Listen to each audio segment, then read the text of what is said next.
Hello everyone, welcome back to yet another political episode. So, it's West Virginia time, and West Virginia has one ballot measure that we cannot access. We do not want to see the map results on this, and unfortunate because it's very close for this Constitutional Amendment 1, and it really shouldn't be close. Because today's video, guys, is going to be deep. It's going to be deep, and I recommend this video age restricted for viewers below the age of 13 shouldn't watch, because we're going to get deep and we're going to talk about a very disturbing reality that our world somehow embraces, even though we pretend that we actually try to prevent this. Instead, we are encouraging this. We try to do both. And I'll tell you, there's no such thing as doing both when it comes to this. So we're talking about assisted suicide, euthanasia. And West Virginia, very proud of them. They voted to forbid it. But unfortunately, it was extremely close. Because some people in our world think that people have the right to die. And if that is the case, then why does 988 exist? Why can't we just let people, suicidal people, have the right to decide whether they can live or die? Why? Well, obviously, common sense is we don't want them to die. We do not want them to hurt themselves. But when we have assisted suicide, we say, actually, it's okay to hurt yourself. Supposedly, assisted suicide is safe, and it's not. It's absolutely not, because it kills you. How is it safe when it kills you? It doesn't deliver pain because it's painless. Usually, they'll give an injection. Oh, so what? It's like being given the death penalty. There are states that eliminate the death penalty, like Minnesota. I want to use Minnesota, for example, because we Minnesotans are so ashamed of how our state has become. We say we don't allow the death penalty, while neighboring states like North Dakota, I don't think North Dakota does it, but South Dakota does the death penalty, I want to believe. But Minnesota doesn't do the death penalty. They outlawed it. But we allow euthanasia. Not only that, but we fund euthanasia. We, with our tax dollars, for people to kill themselves. What's called assisted suicide. Let me get this straight. Let me convince you of this. Assisted suicide is suicide. There's no difference. Assisted suicide can be your mom helping you die. You have a one-on-one, and for some reason, if it's done at your home, it's murder. If your mom kills you, then it's murder. But if it's doctor professionals do it, then it's not murder, even though assisted suicide quite is. You have the doctors giving the injection. You are quite participating in murder, but for some reason, it's not. So even if someone says, hey, shoot me, and you shoot him, that's murder still. You see how mixed up this is?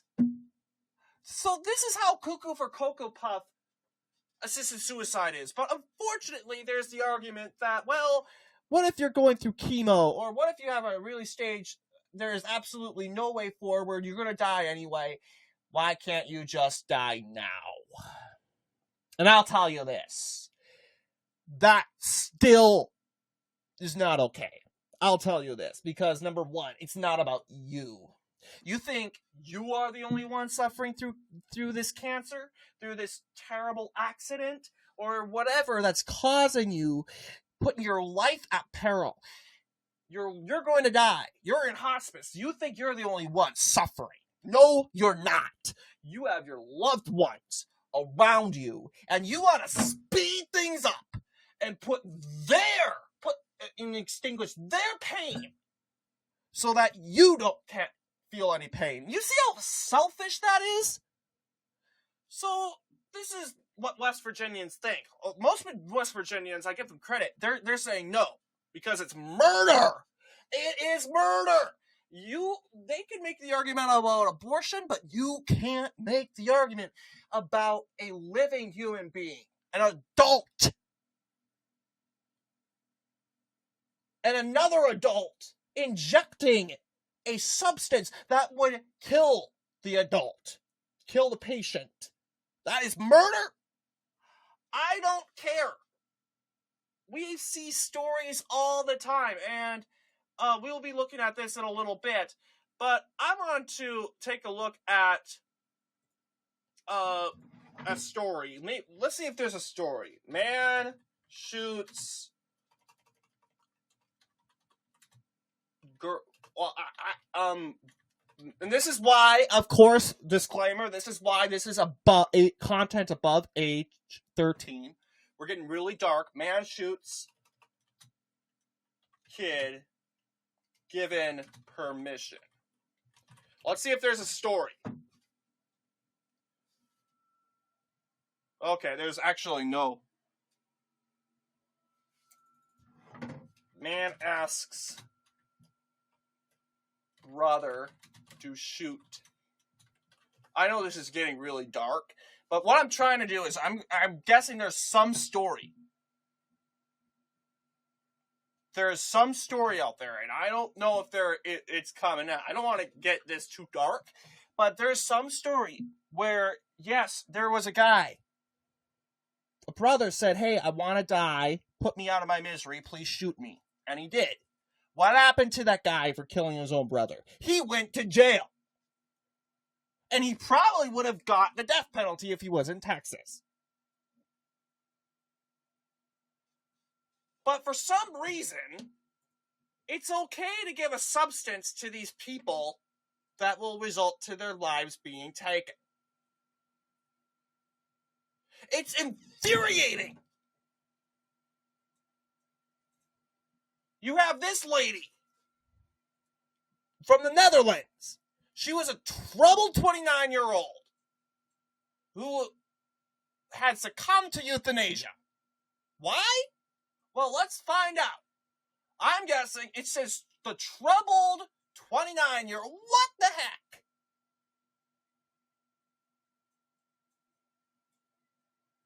Yeah, she has a lot of mental health issues. Oh, boo-hoo! That's not the reason why you kill yourself. I'm sorry. Yeah, it's a sad reality. In January, a young Dutch woman drank poison supplied by a doctor and lay down to die.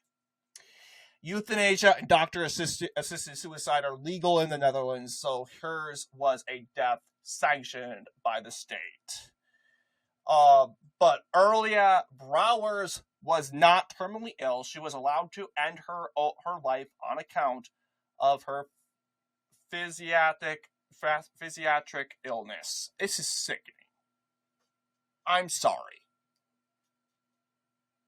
Because you have depression, that does not mean you get to kill yourself. This defeats the purpose of 988. This right here. This is Europe, guys. I'm glad this is not the United States. If this is the United States, then we are in deep trouble. We have 988 in the United States, and if you are viewing this video and thinking about ending your own life in the future, stop and get help. Call 988. It is confidential, it is free, and they will stay with you until you are secure and until they're never ever going to hang up and leave you in a unpredicted state where you are in a state of doubt of what to turn next. They are going to stay with you until law enforcement, if necessary, is contacted to take care of you, but they are the way. They, of course, are of course, what we need. Now, that's a tax-paid program that I support. And unfortunately, euthanasia does exist in the United States. And although there was an example of one woman who took her own life via euthanasia because she didn't like getting old. I don't know where this was. It could have been in the United States, as far as I know. You can kill yourself whenever you want. And here we tell middle schoolers, we have these posters on middle school walls in the hall. And I've seen it. You've probably seen it while growing up in high school. Text 988. Call 988. Think about ending your life. Blah, blah, blah. We talk about suicide awareness all the way from elementary school to middle school to high school. And now, for some reason, we still talk about it. And we allow this stupid, hideous practice to be used to eliminate troubled people. And all this time, we tell people, keep fighting. We don't care if you are struggling. We care. We will sympathize with you, but do not turn to the dark side of your future. Do not turn down your future. Do not turn to death. And it seems as if the government cares if we take a knife. Oh, we shouldn't do the knife. We shouldn't take a gun. We shouldn't hang ourselves. No. But if we go to the clinic, then the government cares less. This is what the government thinks of you. They don't want you to hang yourself. They don't want you to shoot yourself. They don't want you to commit acts of violence towards yourself at your home. But if you do it in the clinic, then it's fine. This is so screwed up. What the heck? And I don't care if it's medically. For instance, this woman from Vermont, her situation is different from this lady. She should have got more therapy. But this Dutch woman decided to turn to death to cope. This woman is from Vermont. The first non-Vermonter. Actually, she's actually not from Vermont. For years, I know Vermont is a state that does assisted suicide. It is probably the biggest assisted suicide state in the country. This is why I'm not a fan of Vermont. So it says, Vermont allows out-of-staters to use assisted suicide law, of course. But this woman became the very first non-Vermonter from Connecticut to use assisted suicide in the state of Vermont.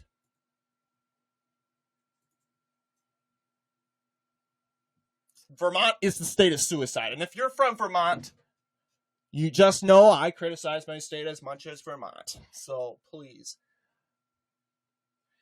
But yes, it's just sad. We put babies to death. We put people to death. We put older women to death. We put young women like this woman to death. Even though she has an illness. She has an illness. A mental illness. That does not mean she's not worth living.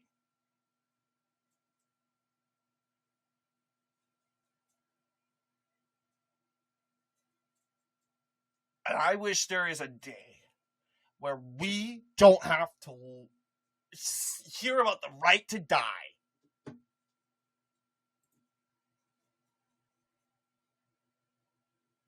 The right to die advocate. What the heck?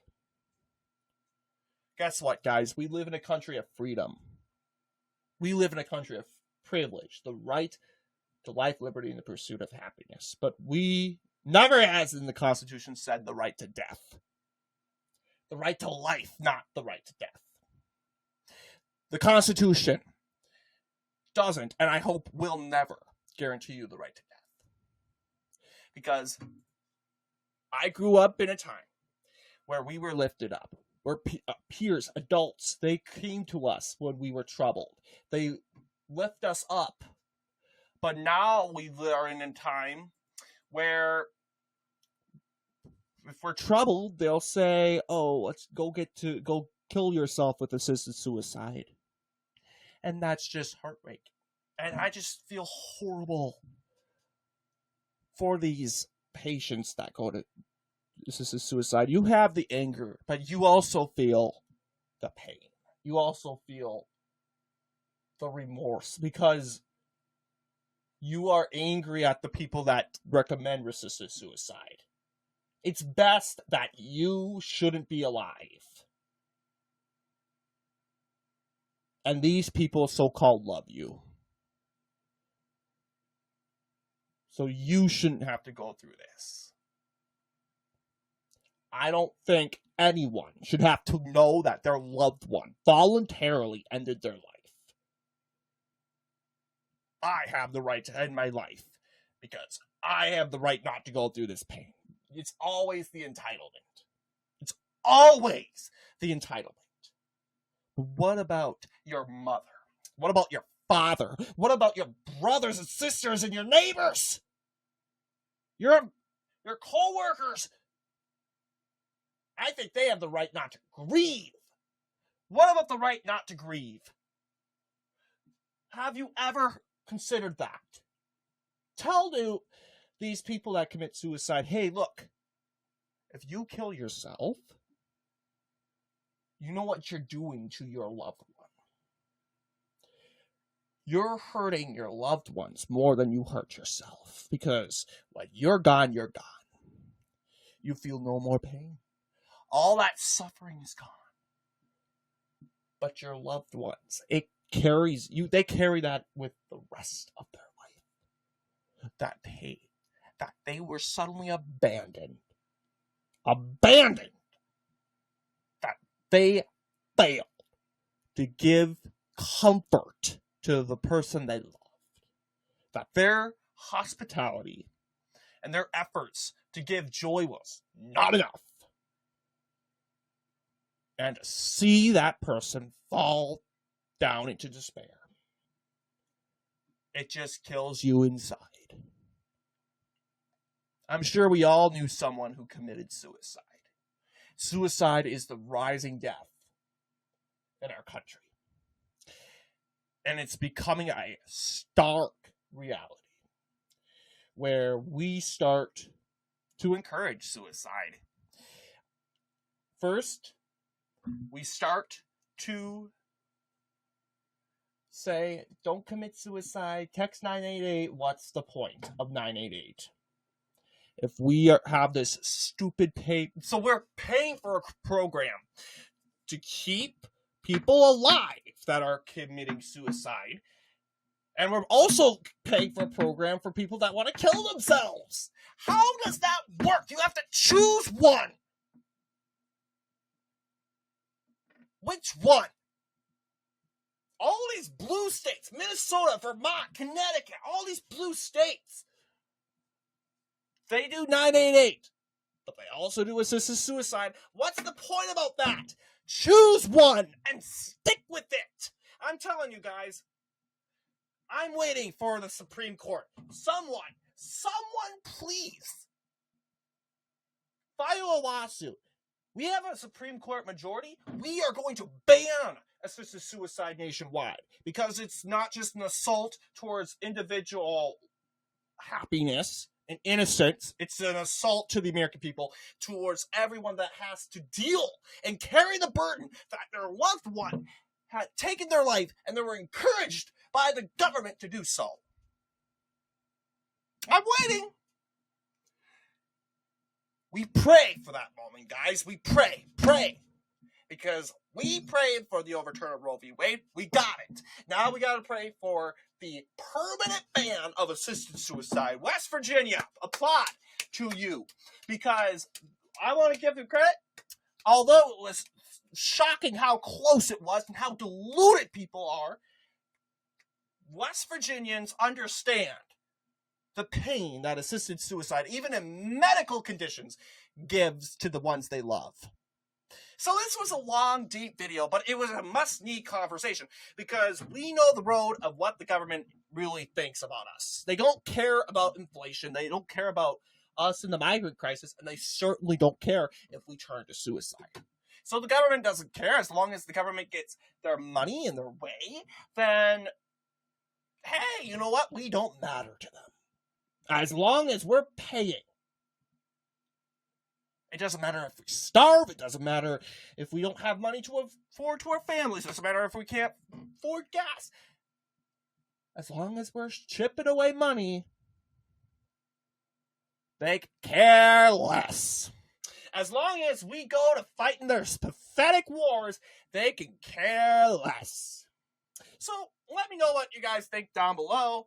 This was a very dark video, and I appreciate those who obviously stayed, and obviously those who left and couldn't handle. I understand. I absolutely understand. There's a part of my life that I couldn't talk about assisted suicide because it was so dark. I couldn't even research about it. But thank you to everyone that watched this video because it was a much needed conversation. Talk.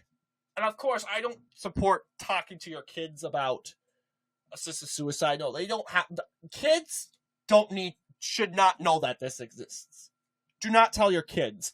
Tell your adult kids when it's appropriate. But there's a world we live in where, you know what? Love and kindness, and it's dead. It's dying quickly. But what do you guys think? Let me know down below, and as always, I'll see you all in the next political episode.